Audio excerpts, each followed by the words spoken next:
kulanti wacan oo wanaagsan daawadayaal meel kasta oo aad dunida dacaladeeda ka joogtaan ku soo dhawaada warkii telefishinka qaranka Jamhuuriyadda Soomaaliland oo idinka imanaya studio-ga magaalada London. madaxweynaha Jamhuuriyadda Soomaaliland mudane Axmed Maxamed Maxamuud Silaayo ayaa sheegay in ay dawladda Soomaaliland u dul qaadan doonin in qaranka la kala qaybiyo isla markaana lagu quraabto magacyo aan jirin. sidaana wuxuu madaxweynuhu ku sheegay khudbad sanadeedkii dastuuriga ahayd ee uu ka horjeediyay labada gole baarlamaan ee Jamhuuriyadda Soomaaliland. xubno ka mid ah golaha wakiilada Soomaaliland oo shir jiraayid ku qabtay magaalada Hargeysa ayaa ku taageeray nidaamka qorshaha cashuur ururinta ee wasaaradda maaliyadda.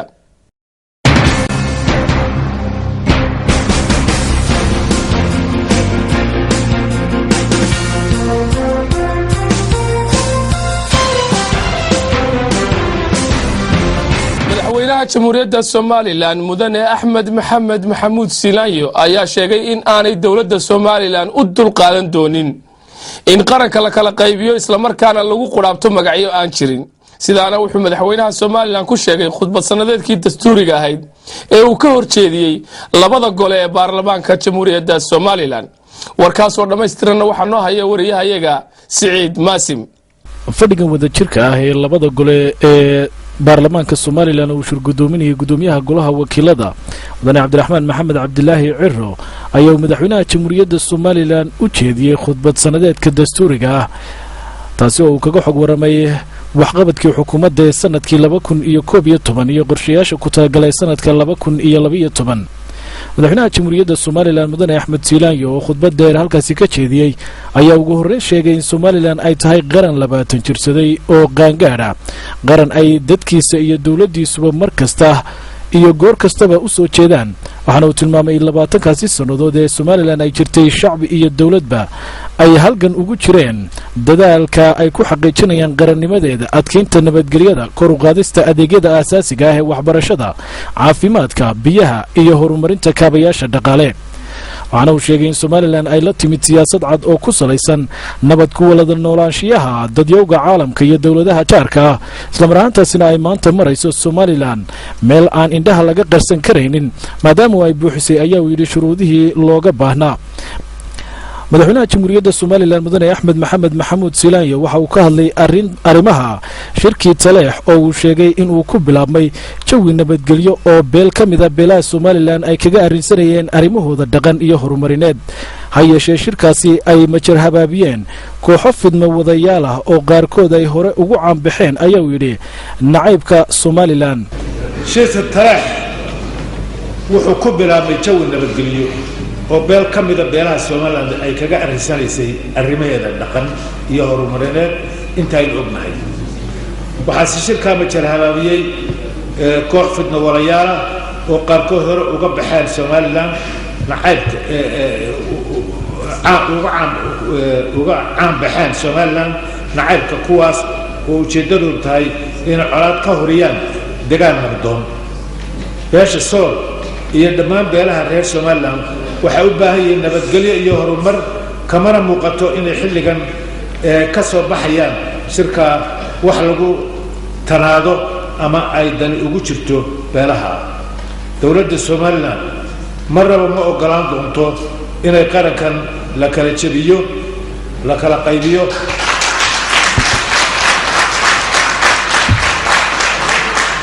iyo in lagu qaraabto magacyo aan jirin.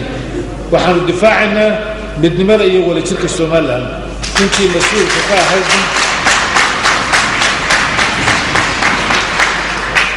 intii mas'uulka ka ahayd shaqolkaasna waxaan u aragnaa inay yihiin dambiilayaal qaran. waxgaradka samataliska iyo duqeyda reer Sool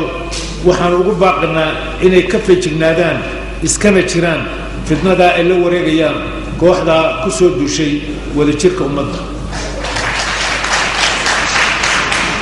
madaxweynuhu waxa uu intaasi ku daray in ay hubaal tahay in cadowga Soomaaliland tan iyo maalintaasi ay ku foognaayeen hagardaamooyinka ay ku waxyeelanayaan himilada ummadani ay gaadhay. waxaa kale oo madaxweynaha Jamhuuriyadda Soomaaliland ka waramay qorshayaasha sanadka 2012 isagoo xusay in la diyaariyay miisaaniyadda sanadkaasi 2012 taasi oo dakhliga u daraskeedu noqon doono 540 bilyan oo shilin Somaliland oo marka la barbar dhigo tii kal hore ka badan 10%. waxaana madaxweynuhu si gaar ah uga hadlay waxyaabaa loo qorsheeyay dhinaca ammaanka iyo difaaca qarankan ee sanadkan waxaa muhiimadda koowaad siin doonaa kobcinta ammaanka kor u qaadidda difaaca dalka si loo helana waxaanu tayayn doonaa ciidamada kala duwan ee qaranka. Soomaaliland waxay xaq u leedahay difaaca xuduudeeda sugan kuwaasoo laba taabtaan ah waxaana diyaar u tahay inay iska difaacdo cid kasta oo ku soo xadgudubta qarannimadeeda. golayaashana waxaanu ka rajaynaynaa xaalad kasta oo timaada in aad nagu garab gaashaan.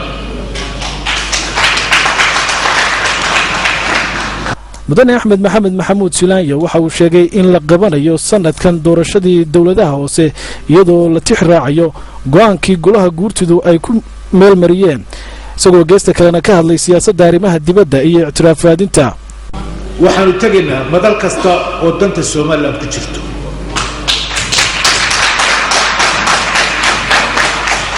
waxaanu hor fadhiisanaynaa cid kasta oo aan u aragno inay dan ugu jirto qadiyadda madax bannaanida Soomaaliland. waxaanu ka codsanaynaa shacbiga Soomaaliland gudaha iyo dibadda inay ka qayb qaataan ololaha aqoonsi raadinta Soomaaliland. waxaana madaxweynuhu uu shaaciyey in ay ku howlan yihiin in shaqo abuuris la sameeyo dhalinyarada intii awoodooda ah. madaxweynaha Somaliland mudane axmed silaanyo waxa uu iftiimiyey in kal hore uu labada gole ee sharci dejinta u jeediyey khudbad sanadeedka taasi oo xambaarsanayd xog waran buuxa oo la xidhiidha duruufihii markaasi yaalay ee xukuumadda cusub ee uu hogaaminaya ay la kowsatay sidii ay uga dabaalatay iyo ballanqaadyadii tirada badnaa ee hortooda uu ka sheegay in ay xukuumaddu qaban doonto sanadka 2011 isagoo xusay in ballanqaadyadaasi fulintooda uu u soo kala horreysiiyey sidii ay ugu kala muhiimsanaayeen ee baahida dalku ahayd islamaraantaasina awoodda dhaqaale ay noo saamaxaysay. madaxweynuhu waxa uu sheegay in ballanqaadyadaasi 85% ka mid ah ay qabsoomeen oo ay sidii loogu talagalay u fuleen halka 10% gacanta lagu hayo islamaraantaasina uu ku rajan yahay in ay maalmaha soo socda dhammaadaan isagoo intaasina raaciyeen 5% keliya uu filayo waxa aan ka qabsoomin ku talagalka xukuumadda. madaxweynaha Somaliland waxa uu ka hadlay arrimaha nabadgelyada waxaana uu sheegay inay tahay halbowlaha in xiriiriya islamaraantaasina ay tahay waxa ugu qiimaha badan ee aynu haysano. waxaana uu intaasi ku daray in ay ina soo mareen dhowr shaqaaqo oo ay xukuumaddu ka howlgashay sidii ugu wanaagsanayd ee lagu xakamayn lahaa loona baajin lahaa dhiigsii daata isagoo u mahadnaqay mas-uuliyiintii odayaashii waxgaradkii iyo culimmadii ka howlgashay waxaana uu howlo nabadeed laga sameeyey ayaa uu sheegay madaxweynuhu widwid laascaanood ceeri gaabo gebile iyo dila dhammaantoodna waxay ku dhammaadeen ayaa uu sheegay safgarad iyo jawi nabdoon iyadoo aanu kar u qaadnay ayaa uu sheegay howlaha adeegyada nabadgelyada. madaxweynaha Somaliland mudane axmed silaanyo mar uu ka hadlayay dhaqaalaha waxa uu tilmaamay in dhaqaaluhu yahay lafdhabarta horumarka waxaanu sanadkii hore aanu miisaaniyadda kordhinay ayaa uu yidhi 70% marka loo eego miisaaniyaddii kal hore ka horreysay waxaana soo xorootay ayaa uu yidhi odoroskii la qorsheeyey qadar aad u yar mooyaane. madaxweynaha Somaliland waxa uu xusay in sanadkan ay soo daabaceen lacagtii Somaliland ee 1,000 iyo 5,000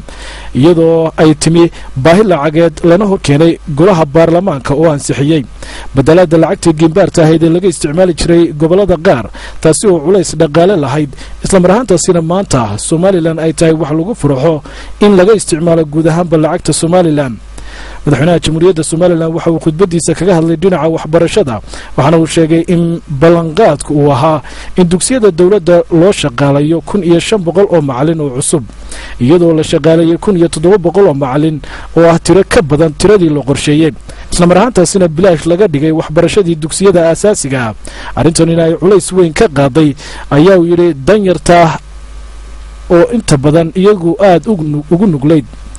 waxaanu fursad u siinay ayaa uu yidhi arday badan oo ay ku adkayd in ay helaan xaqa ay u leeyihiin waxbarashada. waxa kale oo aanu ballan qaadnay ayaa uu madaxweynuhu sheegay inay xukuumaddu kafaalo qaadayso oo lacagta fiiga jaamacadda ka bixinayso 20 arday ee imtixaanka dugsiyada ugu sarreeya dowladda iyo weliba 6 hablood ee ugu sarreeya imtixaanaadka dugsiyada sare iyadoo laga bixiyay jaamacadda ballanqaadkaasi oo uu ku safeeyay in ay fushay oo 150 arday gaaraysa sanadkan fiiga laga kafaalo qaaday madaxweynaha jamhuuriyadda Soomaaliland waxa uu khudbad sanadeedkaasi ku soo qaatay dhinaca xoolaha waxaana uu sheegay in sanadkan ay ka dhoofeen dekada magaalada Berbera xoolihii ugu badnaa taasi oo muujinaysa kor u kaca dhoofka xoolaha waxaana madaxweynuhu uu xusay in isbedel ballaaran ay xukuumaddu ka samaysay mas'uuliyiinta guddida cadaaladda maxkamadaha sare iyo dhammaanba maxkamadaha rafcaanka gobolada iyo degmooyinka dalka madaxweynaha Soomaaliland waxa uu khudbadiisaasi aad ugu dheeraaday oo uu kaga hadlay waxqabadkii wasaaradaha biyaha beeraha warfaafinta ciyaaraha siyaasadda dibadda wadooyinka iyo arrimo kale waxaanu ballan qaaday in dib loo bilaabi doono barnaamijkii iskaa wax u qabso isla mar ahaantaasina la abuuri doono hay'adda xaqsiinta ciidamada qaranka isagoo gabagabadiina baaq u diray beesha caalamka iyo qaramada midoobay waxaanu diyaar u nahay inaanu kala shaqeyno beesha caalamka danaha guud ee la wadaago sida ammaanka la dagaalanka burcadbadeedda iyo degaan dhowrista waxaanu soo jeedinaynaa dowladaha caalamku inay garwaaqsadaan rabitaanka iyo xaqa ay u leeyihiin shacbiga reer Soomaaliland ayaa ka talinaya madaxbannaanidooda sidoo kale waxaanu ka codsanaynaa qaramada midoobay dalalka deeq-bixiyayaasha iyo hay'adaha samafalka inay si muglan noogala qayb qaataan dib u dhiska qaranka xubno ka mid ah golaha wakiilada jamhuuriyadda Soomaaliland oo shir jiraa'id ku qabtay magaalada Hargeysa ayaa ku taageeray nidaamka qorshaha cashuur ururinta ee wasaaradda maaliyadda Soomaaliland waxaana warkaas oo dhameystiran inoo haya wariyahayaga Axmed Saxardiid shirkan jiraa'id oo ay si wada qabteen 3 xildhibaan oo ugu horeeyo gudoomiyaha guddiga joogtada ah ee golaha wakiilada Axmed Cabdi Kichanda xildhibaan Axmed Maxamed Daahir Axmed Weyne oo ka mid ah guddiga musuqmaasuqa ee golaha wakiilada xildhibaan Ibrahim Axmed Haybe oo ah guddiga joogtada ah ee golaha wakiilada waxa ay si wadara uga warameen sida ay u taageersan yihiin go'aankan ay wasaaradda maaliyadda ku kacday isla markaana waxa ay sheegeen in loo baahan yahay in la taageero go'aamada noocaasi oo kala waxa ay ka warameen qorshaha ay ku dhaqmaan dawladaha caalamka ee dhaqaalahoodu horu maray isla markaana waxa ay sheegeen in tallaabadan ay ka mid tahay kuwa ay hore u qaadeen wadamadaasi waxay ka codsadeen shacabka Soomaaliland iyo ganacsatadaba in la taageero isla markaana la iska dhaafo waxyaabaha aan munaasibka ku ahayn in laga hadlo xildhibaanadani waxay si wadar ah u sheegeen in ay ku taageersan yihiin tallaabadaasi gudoomiyaha guddiga joogtada ee golaha wakiilada Axmed Cabdi Kichanda oo arrimahaasi ka hadlaya waxa ka mid ah hadaladiisii aynu soo dejinayno waa inaynu tax badan saaraa si aynu u dhiiri gelino maxaan ku dhahay warshadaha yaryar ee maxaan ku dhahay markaas dalka ka abuurmaya ninkaasi sida taariikhda ku galay waa arrinkaa weeye dabeedna sidii waa lagu kacay sida loo kale waa lagu kacay laakiin markii dambe waxa la ogaaday in uu asagu hagaagsanaa maraykan ma warshadaynta industrializationka uu marayku gaadhay waxa sabab u ahaa wuxuu sameeyey wax la yidhaaho an economical plan waa 1791 weeye ayuu sameeyey economical plankaasi waxaa ka mid ahaa in maxaan ku dhahay warshadaha yaryar siday u dhiirigeliyaan inay saaraan alaabta dibadda import substitution ayaa in lagu bedelo alaabta ka imanaysa maxaan ku dhahay dibadda ee ay soo waaridayaan dhinaca kalena xubno ka tirsan xildhibaanada labada gole ee guurtida iyo wakiilada Soomaaliland ayaa kormeer qiimeynaya indhaindhayna waxay ku tageen xarunta warshada Coca-Cola soo saarta oo dhawaan laga hirgeliyay deegaanka Jaleelo ee dhinaca waqooyi bari kaga beegan caasimadda Hargeysa xubnaha xildhibaanadan oo ay weheliyaan qaar ka mid ah odayaasha deegaanka aqoon-yahano iyo qaar ka mid ah mas'uuliyiinta warshada Coca-Cola waxa ujeedada socdaalkoodu ahayd sidii ay ugu kuurgeli lahaayeen habka iyo hanaanka ay u shaqeyso warshadaasi Coca-Cola waxaana ay ku wareegeen soona indheeyeen baaxadda hawsha wax soo saar ee ka socota warshadaasi iyo qaybaha ay ka kooban tahay warshadani taasi oo iyada maalgeliyay ganacsade Axmed Cismaan Geelle oo ka mid ah ganacsatada Soomaaliland mas'uuliyiinta shirkadda Coca-Cola ee halkaasi ka hadlay ayaa waxay sheegeen in ay warshadani ku maalgeliyeen hanti aad u badan islamarkaasina ay u habaysan tahay heer caalami waxaana ay xuseen in ay ugu talagaleen in bulshada Somaliland kaga raysato sharaabkii dibadda uga iman jiray mas'uuliyiinta shirkadu waxa ay u mahad celiyeen mas'uuliyiinta xukuumadda Somaliland oo si wanaagsan ugu fududeeyay hirgelinta warshada iyo sidoo kalena dadka deegaanka Jaleelo oo si wanaagsan ula shaqeeyay xildhibaanada kormeerkan iyo ku tagay warshada sharaabka soo saarta oo ay ka mid ahaayeen xildhibaan Cabdulqaadir Maxamed Xasan Indho xildhibaan Baar Siciid xildhibaan Aadan Shira Faarax xildhibaan Axmed Yaasiin Sheekh Cali Ayaale waxay ka warbixiyeen warshada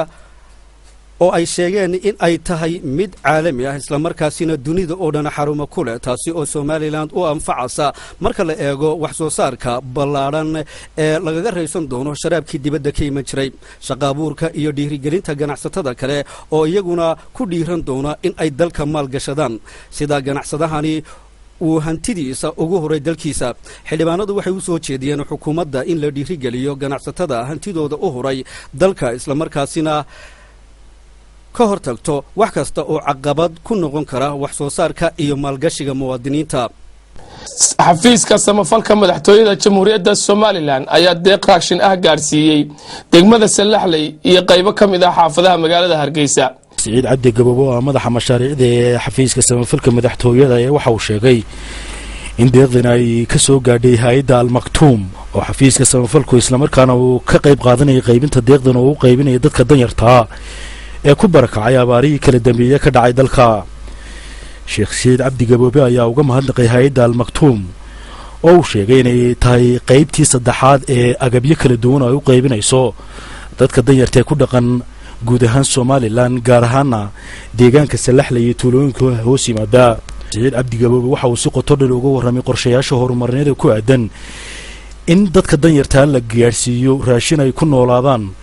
isagoo sheegay in xafiiska samafalka madaxtooyadu uu qayb muhiim ah ka fulinayo deeqahan ku dhaqan magaalada Hargeysa deeqda raashinka oo ka timid bisha cas ee Iran ayaa maareeyaha xafiiska samafalka madaxtooyada Marwo Aamina Maxamuud Diiriye waxa uga mahadnaqday hay'adaha deeqda soo gaarsiiyay dhinaca kale ururka Tabantaabo ayaa deeq raashin ah gaarsiiyay dadweynaha ku dhaqan degmada Sabawanaag munaasabada deeqda lagu guddoonsiinayay dadweynaha ku dhaqan deegaanka Qotonka Weyn oo lagu qabtay xarunta deegaankaasi ayaa waxa soo qaban qaabiyay ururka Tabantaabo oo kamid ah ururada bulshada ee ka howlgala deegaankaasi waxa munaasabadaasi ka soo qayb galay mas'uuliyiin uu kamid yahay gudoomiyaha degmada xogayaha dawladda hoose magaalada Hargeysa Salaadiin dhakhaatiir iyo waliba mas'uuliyiin kale oo ka socda dadka deegaankaasi waxaana ugu horeyn halkaasi ka hadlay gudoomiyaha ururka Tabantaabo Maxamed Cabdiraxmaan Cabdilaahi waxaanu ka warramay deeqda raashinka ay u qaybinayaan dadkan ku dhaqan deegaankan isagoo xuseynay ka timi dadka qurba joogga u dhashay deegaankan isla markaana ay ku soo deeqeen dadkooda waxa kale oo uu ka warramay baraago iyo waliba goobo kale oo ay gacanta ku hayaan dib u habeentooda iyo dhismahooda waxa uu sheegay inaanay noqon doonin deeqdii ugu dambeysay ay gaarsiiyaan dadka deegaankan balse uu rajeynayo inay halkaasi ka sii wadi doonaan kaalmada iyo deeqaha ay u keenayaan dadkan gudoomiyaha degmada Sabawanaag Cali Hugur Galab oo isaguna halkaasi ka hadlay ayaa ka warramay baahiyaha kala duwan ee bulshada dadka deegaankan ay u baahan yihiin waxaanu xusay in loo baahan yahay in gacmaha la isku wada qabsado si wada jirana loo fuliyo hawlaha laga qabanayo deegaankan waxa uu ka warramay baahida loo qabo dugsi boodhan oo ay yeelatay deegaankani isagoo ku baraarujiyay dadka u dhashay deegaankan iyo cid kastoo gacan ka geysanaysa in lagu dadaalo sidii boodhankaasi loo hirgelin lahaa Dr. Ismaaciil oo kamid ah dhakhaatiirta deegaankaasi ayaa isaguna ka warramay in inta haytaalkooda aanay waxba ka hagran doonin ganacsatada iyo aqoonyahanka deegaankani in ay wax ka qabtaan isla markaana wax ku taraan wax kasta oo wax laga qabanayo horumarinta caafimaadka iyo waxbarashada deegaankan xogayaha dawladda hoose ee magaalada Hargeysa Mawlid Waris Cabdilaahi ayaa isaguna ka warramay dawladda hoose iyo adeegyada ay u fuliso deegaankan isla markaana waxa uu xusay in aanay dawladda hoose ahaan waxba ka hagran doonin deegaankan gabagabadii waxaa halkaasi ka hadlay Suldaan Barre oo kamid ah salaadiinta deegaankaasi isaguna waxa uu ku dheeraaday baahiyaha iyo adeegyada loo baahan yahay in laga fuliyo deegaamadan isagoo ugu baaqay dadka qurba joogga ganacsatada iyo xukuumadana in ay il gaar ah lagu eego deegaankan isla markaana wax laga qabto baahiyaha ay u baahan yihiin in laga fuliyo deegaankan waxaa muddadii uu socday kulankaasi la isla anba qaaday dhismaha boodhan ay yeelan doonto deegaankan qotonkan weyn halkaasi oo dhismahaasina lagaga dhawaaqay lacag loo uruurinayo. waxaa kale oo intii lagu guda jiray ay soo kormeereen mas-uuliyiinta booqday deegaankaasi mashaariicda ay gacanta ku hayso ururka Tabantaabo oo ay ka mid yihiin baraagaha iyo masaajidada oo ay u sameeyeen solar leer u sameeya. waxaa kale oo Dr. Ismaaciil uu halkaasi ku daweeyay qaar ka mid ah carruurtii ku sugnayd goobahaasi ama deegaankaasi qotonka weyn. daawadayaal wararka kale ee aanu caawa idin haynana waxaa ka mid ah ciidamada booliska Soomaaliland ayaa maanta soo bandhigay wax soo saarkii mashruuca beeraha Wajaale oo 30 kiiloomitir oo isku weer ay ciidamada boolisku halka ka beereen. taliyaha mashruuca Wajaale ciidamada booliska Soomaaliland ayaa faahfaahin ka bixiyay marxaladii ay soo martay hawsha beerista dalagyada kala duwan ee u soo go'ay, isagoo sheegay waqti badan iyo hawl badan ay ka gashay isla markaana ay ciidamadu ku hamiyayaan sida ay uga qayb qaadan lahaayeen wax soo saarka wadankooda. taliyaha ciidamada booliska mashruuca Wajaale waxa uu si qoto dheer uga warramay baaxadda hawsha wax soo saarka dalagyada kala duwan oo isugu jira haruur, galley, sarreen iyo wax soo saar kale oo ka mid ah dalagyada kala duwan. waxaana uu sheegay in hawshan ay qayb muhiim ah ay ka tahay wax soo saarka ciidamada booliska Soomaaliland. hoggaanka saadka ee ciidanka booliska ayaa waxa uu ka warramay marxaladii uu soo maray beerista mashruucan, taasoo uu yidhi ciidamada boolisku ay ku guuleysteen inay 30 kiiloomitir oo isku weer ah wax ka soo saaraan oo ay ka soo saaraan dalagyo kala duwan. waxaana uu sheegay in ciidamada booliska Soomaaliland min taliyaha u sarreeyay ilaa ka hooseeya ay ka go'an tahay sidii ay uga soo saari lahaayeen dalkooda wax soo saar kala duwan, iyagoo uu yidhi ammaanka dalkana dhinac ka wada. ku-xigeenka hoggaanka saadka ee ciidamada booliska Soomaaliland waxa uu intaa ku daray inay hawshani ay sababtay in ciidamadu ay u howlgalaan 30 kiiloomitir iyagoo adeegsanaya 16 faras iyo 3 cagaf. waxaana uu sheegay in dalagyada kala duwan ee ka soo go'ay beerahani ay door muhiim ah ka qaadan doonaan baahida iyo raashinka ciidamada boolisku u baahan yihiin. isuduwaha wasaaradda beeraha ee gobolka Gabiley Cabdirasaaq Sheekh Maxamed Gaboobe ayaa isna waxa uu ku ammaanay ciidamada booliska Soomaaliland doorka lixaad kale ay ka muujiyeen wax soo saarka iyo kaalinta ay ka geysteen qaybtii ay wax ka soo saareen mashruuca Wajaale. waxaana uu sheegay in wasaaradda beeruhu ay mar walba diyaar u la tahay ciidamada booliska inay ka caawiso dhinaca waxbarashada beeraha iyo shinnida ku soo go'aysa waqtiga dhow. gudoomiyaha dalada deegaan network ayaa ka warramay qorshayaasha ay ku badbaadinayaan deegaanka, waxaana warkaas oo dhameystiran noo haya wariyahayaga Cabdiraxmaan Muuse Cumar. gudoomiyaha dalada deegaan network Muxyidiin Axmed ayaa ka warramay qorshayaal ay deegaanka ku badbaadinayaan. gudoomiyuhu waxa uu sheegay in gobolada Awdal, Maroodi Jeex iyo Togdheer ay gaarsiiyeen girgirayaasha dhuxusha marxiya si loo badbaadiyo deegaanka. gudoomiyaha waxa uu sayay in hawshani ay ugu tala galeen sidii loo badbaadin lahaa dhaqaalaha qoyska iyo shirida dhirta qoyan ee dhuxulaysatadu ay gumaadka ku hayaan si deegaanku uga samato baxo xaaluf xoog leh oo ku yimaada. gudoomiyuhu waxa uu tilmaamay in ay dalada deegaan network iyo adra oo iskaashanaya ay dhiirigeliyeen xirfadyahanka farsamayaqaanka ee girgirayaasha dhuxusha beeqaamiya sameeya qiimo jabanna ay dukaamada dadweynuhu kaga helayaan. daawadayaal wararka kale ee aanu caawa idin haynana waxaa ka mid ah kulankan oo lagaga doodayay tacadiyada ka dhanka xuquuqda haweenka ayaa maanta lagu soo gabagabeeyay hotel barwaaqo oo ku yaala bartamaha magaalada Burco. kulankan oo ay maalgelisay hay'adda caalamiga ah ee Oxfam Novid isla markaana ay iska kaashadeen hay'adaha wadaniga ah ee kala duwan ee ka howlgala gobolka Togdheer, gaar ahaan hay'adaha Soydafo, Tokayofo, Soifo, Bilan, Sabuux, TCBN. sidoo kalena ay horkacaysay kulankan dalada marka magaceeda la soo gaabiyo loo yaqaan UNITA oo iyadu si rasmi ah u hirgelinaysay kulankan ballaaran kaas oo ay ka qayb qaadanayeen qaybaha kala duwan ee bulshada iyo waliba ciidamada booliska, asluubta, cadaaladda, gaar ahaan maxkamadaha iyo waliba ururada wadaniga iyo waliba cuqaashu. kulankan ayaa muddadii uu socday waxaa lagu eegay diiradana lagu saaray isla markaana lagu lafaguray qaabka ugu habboon ee looga hortagi karo looguna tacaali karo dadka inta badan kula kaca haweenka tacadiyada ka dhanka ah ay ka mid yihiin jirdilka, kufsiga iyo waliba qodobo kale. waxaana muddadii uu kulankaasi socday dadka laga ururiyey fikradihii iyo aaraadii kala duwanaay ay halkaasi kaga doodeen islamarkaana ku soo bandhigeen gaar ahaan kuwii ugu habboonaa ee loo gartay inay yihiin kuwa keliya ee lagaga hortegi karo tacadiyada ka dhanka ah haweenka. gudoomiyaha dalada UNITA Zainab Yuusuf Cabdi oo halkaasi ka hadashay ayaa waxay kula dardaarantay ka qaybgalayaashii kulankan in waxyaabihii ay ka kororsadeen ay u sii faa'iideeyaan dadweynaha kala duwan ee ku dhaqan gobolka Togdheer iyadoo uguna baaqdeen inay hal aragti ka yeeshaan dadka inta badan dagaalka kula jira bay jira haweenka ee tacadiyada u geysanaya. sidoo kalena waxay ugu baaqdeen in lagu dhaqmo kitaabka Quraanka iyo waliba sunnaha Nabi Maxamed calayhi salaatu wassalaam. تعدي ميانا هين قبل دي عروق وايسة 5 عروره 7 عروره 8 عروره إن هرت ديلي يدا اللهم أنا شيء هنا بس يشوقي إن يدو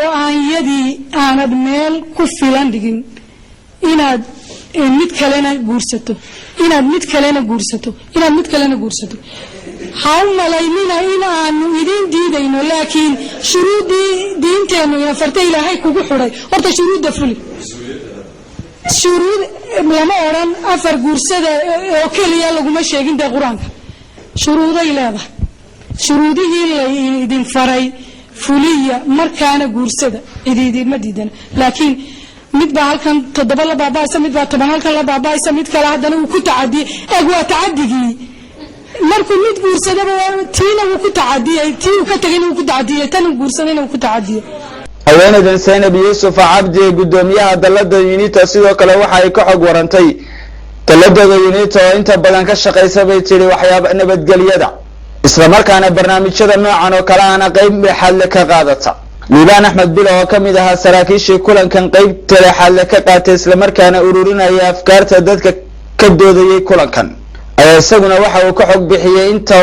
inta urur ee iska kaashatay kulankan ayaa noqon kii ugu horeeyay ka hirgala gudaha magaalada Burco ee lagaga hadlayo tacadiyada ka dhanka ah haweenka balse waxaa jirtay muddooyinka ugu dambeeyay in si taxana kulamo noocan oo kale lagu qabanayo gudaha magaalada Burco kuwaas ay soo qaban qaabinayeen fulinayeen hay'adaha wadaniga ah ee ka howlgala gobolka Togdheer. Cabdisattar Sabri TV-ga qaranka Soomaaliland Burco. intaa waxaa ku dhan daawadayaasheeda qiimaha iyo qadarinta mudan oo warkii telefishinka qaranka Jamhuuriyadda Soomaaliland oo idinka imanayay studio-ga magaalada London. tan iyo intaan warkan mid la mid ah ku kulmi doono oo aniga Munir Axmed Cigaal oo idinka tagaya. Assalaamu calaykum wa rahmatullaahi wa barakaatuh.